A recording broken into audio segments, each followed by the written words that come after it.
right, good morning, everyone. Senior Chief Meteorologist Rusty Lord here. We are going to talk about a busy stretch of weather that we have on the way through the weekend, so get ready for a lot to be happening here over the next several days. Let's first talk about what we have happening across the area right now. First things first, you can see the flag not moving. That's great news. That means the wind is not a factor today, and it's been a long time since we've been able to say that. So we have light winds and temperatures in the 50s right now. We have warmed up considerably this morning, and we're going to head through the 60s up to near 70 degrees today. The strongest wind gusts may be near 10 miles per hour. That'll be about it during the day. They'll try to pick up a bit overnight tonight. You can see some of those gusts after midnight or so getting up near 20 miles per hour, but again, that's an overnight problem. Today should be phenomenal. We're going to climb to 70 degrees for the high this afternoon with a lot to look forward to and a lot going on, hopefully a lot going on outdoors so you can enjoy it. But all that being said, the big story is going to end up being all the storms that are going to try to develop over the next couple of days and move into the area. First things first, though, we're going to watch the potential for some showers late tonight. You can see off to the west here some clouds that'll be streaming in. We'll gradually see a few high clouds filter in and fill up our sky a little bit as the day goes along. And those could produce a stray shower this evening, but I don't think it's going to be a big problem, and we'll continue to see pretty good weather right through the evening and overnight hours. But heading into Thursday, notice the severe potential right there in our area, just to the southwest of Lincoln. Now, the better odds for storms on Thursday afternoon and evening will be down to the south. It's a problem for Kansas, Oklahoma, Texas, so 3 out of 5 on the scale there. But what will likely happen is the storms will try to move this way, at least the moisture will anyway. And we will see some storms try to develop after 10, 11 o'clock, sometime Thursday night, that could move through overnight into Friday morning. And that would end up being the first round I've been talking about as far as storms go for the Friday time frame, and what first prompted me to make it a 6 first alert weather day. Now, that morning round on Friday likely is the overnight round that I'm talking about now for Thursday night. There could be a few stragglers left to start off the day on Friday, but now I think the bigger threat for severe would probably end up being the second round on Friday in the afternoon hours.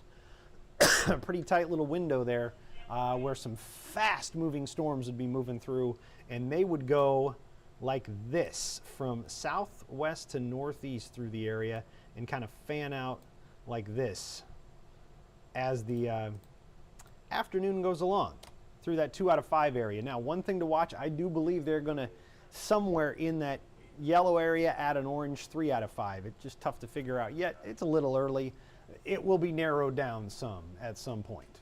Bank on that somewhere in our area. So Friday, here's how it's looking. The Friday morning round is trending towards maybe an earlier overnight round that could wake you up. That hopefully is just soaking rains and at worst maybe some hail.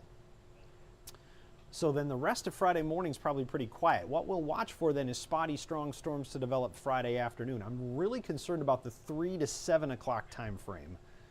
And those could be very fast movers Friday afternoon, 50 to 60 miles per hour. And all types of severe would be possible with those because they'll be rotating. So we have hail potential, gusty winds of 60 miles per hour or more, and then the tornado threat as well. You can see that here as we look at Friday. There you go. Possible with any afternoon storms, the tornado threat will need to be watched very closely. They could kick out some winds just because the winds aloft will be so strong, and they might try to pull down some of the stronger wind gusts, and then large hail possible for many of the storms as well. Again, early morning, and then again with the afternoon round. Storm Prediction Center is saying possibility, maybe some 2-inch diameter hail on the high end of things. So that is definitely something we're going to have to pay close attention to. Now, let me show you how this kind of evolves over this stretch here. This is Thursday night. Here comes a batch of storms. You can see not too much out of it by 10. Could have a few more again after midnight. Not all that noteworthy, and some would be lingering for early Friday. So that's the Friday morning round. This has changed a little bit. Models have evolved a little bit, but you can see not a ton out of that one. So now we'll start this next model for Friday at 7 a.m. And you and I are going to be seeing new model data here at the same time. You can see a couple thunder showers there by 10. That is what I'm worried about in the afternoon. Right there. There is a front that's going to be sitting right through here. Probably a dry line associated with it. That can be a spark for storms. And you can see that didn't look like much right there, but that little guy's probably rotating. You get some of these here that pop up and could have some strength to them, and then they'll grow in intensity. There's another one that moved through. So this is not going to be a scenario where everybody gets a severe storm. We're just going to have the ingredients to pop storms, and they will go and use that energy that's out there. And that's what becomes really difficult when you're trying to forecast rainfall. This is a few get a lot of rain out of those storms, but most of us get very little in between the storms. So it's a trade-off. If you want the rain, you might have to put up with a little bit of severe weather to get that. And now notice, still some of those, by 7, they're racing east and northeast very quickly. So there may not be more than a half dozen storms on the map, but boy, I think they're going to have some energy to work with as they go. So those move out, and then the rest of the night's actually pretty quiet Friday night. And, well, another aspect to both Thursday and Friday, notice the windy icons on those. I think Thursday the gusts could get up to 40 miles per hour out of the south. Friday the gusts could get up to 50 miles per hour out of the south. So there's 2 days worth of really nasty, strong straight line winds that have nothing to do with the thunderstorms themselves. It's all about non-thunderstorm wind gusts being that strong, and then the storms themselves could produce ones that are even stronger. So busy aspect to this rest of the week. Here's how today is going to play out if you're at all curious about it. Mid-60s by noon, and then going into the 3 o'clock hour, upper 60s to near 70.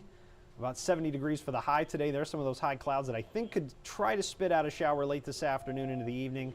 By 10 o'clock, not too much. The clouds continue to thicken up overnight right into Thursday morning.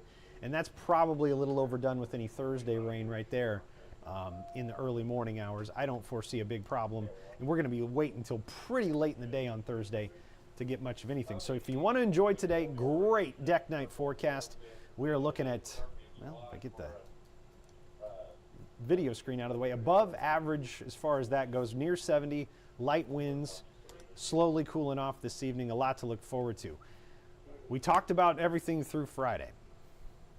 Saturday, still looking good if you're going to head down to Lincoln for the spring game. The fact that that's an 11 o'clock kick is fantastic. I think the daylight hours are fine. Still a lot to be determined yet with Saturday evening storm chance, but it looks like it's going to hold off until the game's done and most of us can get home. Bring some shower and thunderstorm potential Saturday evening, overnight into Sunday morning, and again Sunday morning and afternoon. Now that's another storm system moving through, and you can see a windy icon on Sunday, likely a blustery one there too. Jade is actually putting something together and explaining why we've been so windy, or why we're going to be so windy. It's nothing all that uncommon to be windy in the month of April. It's actually climatologically one of our windier months, plus spring is a transitional time. You get many storm systems moving through trying to bring changing air masses. Well, you have these storm systems, a parade moving through here Thursday to Friday, and then again Sunday. It's what's causing the wind, trying to drag warm air in ahead of it, cool it down behind it, and you can see the cool down that tries to roll in on Monday with a high of only 67, and then perhaps more shower and thunderstorm chances there towards the end of the week. So will Friday be a decent day for the zoo? Asking for a parent with a wild toddler. Well, it's going to be a very windy day, Kaylee, on Friday. Friday's also a first alert day. You'll have some showers to dodge in the morning, and then by the afternoon, you're going to be watching that 3 to 7 window for strong to severe storms to develop. Probably not widespread, but they'll have the opportunity to strengthen quite a bit. So Friday may not be the best day. There could be a couple hours you thread the needle right around lunch, maybe, for a few hours. But I'm with you there. I got a toddler myself trying to find things to do. You'll have some indoor options with the zoo. Might not be bad if you stick to the indoor events if you need to. All right, so let's see what we got here. So there's the 10-day forecast. I'm going to go back a little bit and backtrack here and show you again This is the area being watched, and I'm particularly worried about Friday afternoon. So be mindful of that. Good job, Rod. Know what county you live in for severe weather alerts and warnings. If we're on here on Friday talking about things, we're not going to play the What About My Town game. You got to know where you live on a map, because we let you know by county and we let you know by city. So know what city and know what county you live in and where you're at in that county when the warnings start to pop, because sometimes it can be fast and furious. Thanks, Rod.